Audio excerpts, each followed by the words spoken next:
Alors, passons en revue ces 10 sabotages inconscients que j'ai sur le fait de croître et je vais les passer en revue, je vais m'auto-coacher devant vous. J'ai pas préparé le truc en amont pour pouvoir vous faire vivre en live d'une certaine manière ma réflexion. Donc, on commence par le travailler trop. Alors, travailler trop, ça c'est une crainte qui est légitime parce que je connais beaucoup d'entrepreneurs qui travaillent beaucoup plus que je le pense. Et de l'autre côté, je connais aussi des entrepreneurs. Récemment, j'avais interviewé Flore Léveillé qui s'était tellement déchargée, qui avait tellement automatisé son business qu'elle n'avait plus besoin de travailler, en fait, de travailler que quelques heures par semaine. Et je sais que Julien Musi aussi avait vécu quelque chose comme ça et ça leur avait pas non plus convenu. Donc ça, c'est délicat. C'est délicat. Je vois mal comment je pourrais travailler moins avec un business d'1 million. La seule alternative, ce serait d'avoir un associé. Donc je me le note.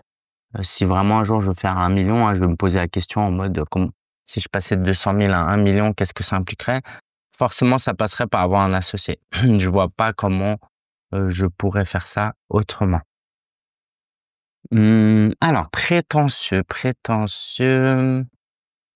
Je pense que là, il y a un travail à faire. Je pense que là, il y a un travail de leadership à faire. Le sujet, c'est pas si je réussis plus, est-ce que je vais être plus prétentieux ou pas, mais c'est est-ce que je vais être un leader? Est-ce que je suis prêt à accepter ce que ça implique, qui est autant l'admiration que la critique, mais je pense que c'est aussi beaucoup d'admiration. Et est-ce que l'inconfort Le l'inconfort de paraître prétentieux serait pas une excuse pour ne pas accepter mon leadership, d'être plus un leader. Ça, c'est vrai que c'est quelque chose de compliqué. Par leader, j'entends plus leader d'opinion que leader d'homme, genre dans une équipe. Voilà. Alors, décalage avec les gens normaux. Ça, c'est, c'est assez délicat parce que j'ai grandi dans la foi chrétienne, avec la Bible et c'est vrai que Jésus porte beaucoup de soins aux malades, aux personnes pauvres, aux veuves et cetera et évidemment que moi j'ai envie d'être proche, donc comment je pourrais être plus proche de ces gens-là? En ayant plus de revenus, faire des dons peut-être, plus de dons. Un jour peut-être monter une asso, faire plus de caritatif, parce qu'au final aujourd'hui je suis un peu entre les 2. Est-ce que vraiment j'apporte beaucoup aux personnes plus démunies? Moyen, je fais quelques trucs, mais moyen.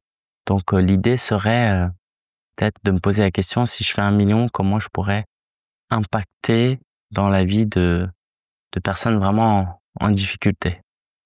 OK, là, c'est un petit point d'interrogation. J'ai pas de solution, comme ça. Alors cette idée d'être critiqué, est-ce que ce sera bon, là, pour le coup, c'est vrai, plus tu crois, plus tu es critiqué parce que plus tu es connu, en tout cas en nombre absolu. Aujourd'hui, si par exemple, il y a sur 1000 personnes, il y en a 900 qui ont pas d'avis sur moi, il y en a peut-être 90 qui ont un avis favorable et 10 non favorables. Si on passe à 10 000, admettons qu'on garde les mêmes proportions, il va y avoir 100 personnes qui vont être contre moi, mais proportionnellement, on revient au même. Maintenant peut-être que le travail à faire, c'est quoi mon but dans la vie? C'est d'être aimé, d'être apprécié, parce que si c'est ça, faut que je continue à faire ce travail avec, mon psy ou c'est d'impacter, de contribuer, d'apporter des transformations et du coup, ce serait, d'une certaine manière un non-sujet. Après, je reste un être humain avec des émotions, avec une certaine sensibilité donc faudrait peut-être que j'y aille par étapes, c'est tout. Le million, je suis pas obligé de le viser, l'année prochaine. Alors, est-ce que je prends plus de risques? C'est marrant parce que j'en discutais hier avec une entrepreneur avec qui je passe, heu, ou avec qui je passe plus trop de temps en ce moment, mais voilà, ça faisait un moment donc on s'est appelé, c'était cool et avec qui on s'entend très bien. Et c'est vrai qu'on parlait d'entrepreneurs qui sont tombés de haut parce que c'est sûr que quand tu fais des campagnes publicitaires avec 100 000 € de pub, si ça marche pas, ça fait plus mal que comme moi quand tu fais des campagnes à entre 3 000 et 10 000 € de pub. Maintenant, tu as aussi les reins plus solides normalement à 100 000 €, mais est-ce que j'arriverai à gérer ça émotionnellement? OK, perdre 10 000 €, c'est quelque chose que j'arrive à gérer émotionnellement.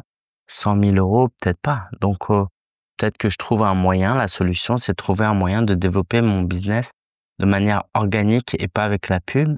Le truc, c'est que pour scaler, c'est quand même assez difficile, mais pas impossible. Donc, ouais, à voir comment je peux croître de manière organique.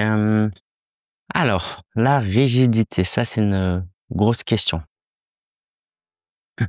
Comment je peux créer un business? Tu vois, je réfléchissais à ça. En fait, dans les valeurs de mon entreprise de coach en mission, il n'y a pas la notion de liberté. Mais dans mes valeurs personnelles, il y a la liberté. Donc, typiquement, si j'ai une réunion avec quelqu'un dans mon équipe, euh, si je suis les valeurs de l'entreprise, bah, faut que je maintienne ce rendez-vous parce que, il a été fixé et, euh, et on a un objectif. Donc, si on fait pas cette réunion, ça nuit à la croissance de l'entreprise, qui est une de nos valeurs. Mais d'un point de vue purement personnel, la liberté, elle est hyper importante. Si aujourd'hui j'ai pas envie de travailler, j'ai envie de m'accorder le droit de pas travailler. Mais genre sans aucune raison. Juste, j'ai pas envie de travailler. Parce que je pense que c'est, une histoire de santé, mentale aussi, sur le long terme. Donc, est-ce que je peux avoir un business à 1 million sans avoir cette rigidité? Bah, je pense que pareil, hein, ce serait d'avoir un associé qui lui gère l'opérationnel et moi je fais que des choses qui sont, facultatives ou qui sont, optionnelles, qui se déplacent facilement. Mais waouh, l'idée d'avoir un ou une associée qui porte la vision, je suis pas prêt là, je suis pas dans le truc. Je suis pas dans le truc du tout, mais d'une certaine manière, ça me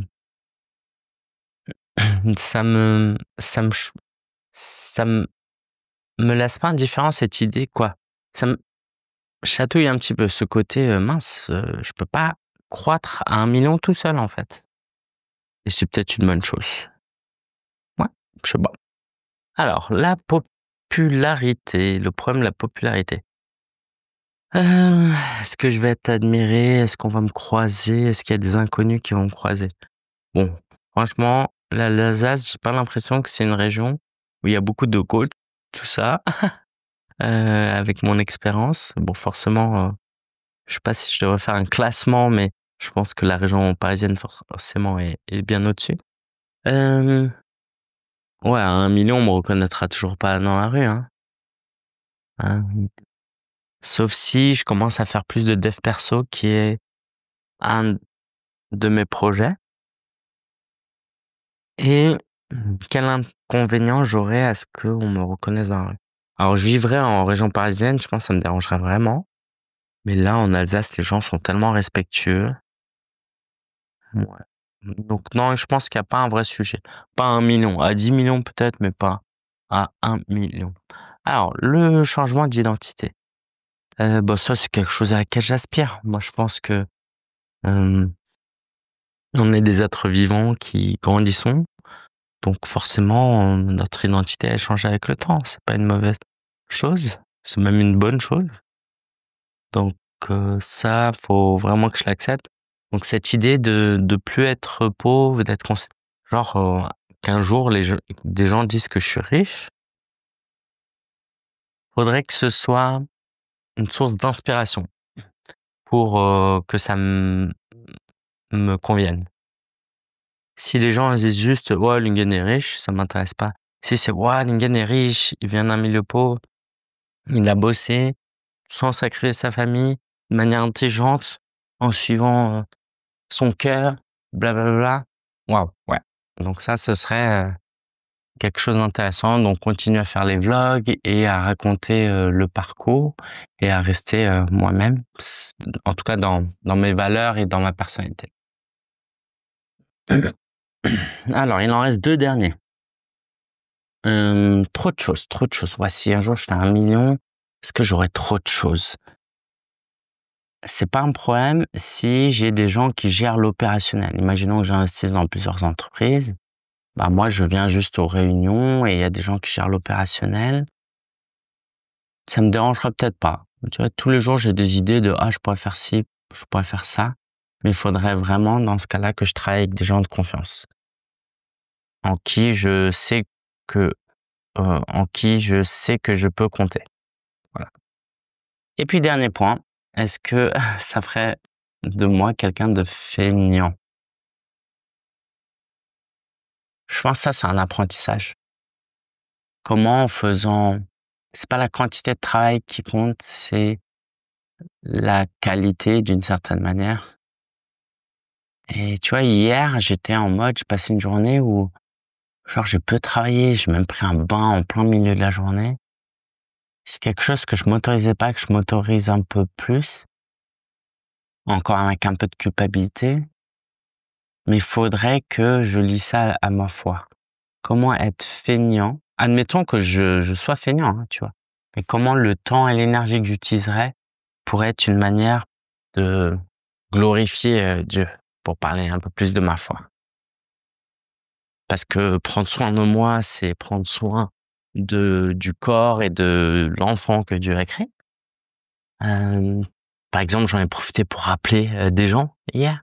Donc ça, c'est une manière de bénir des gens. Ouais.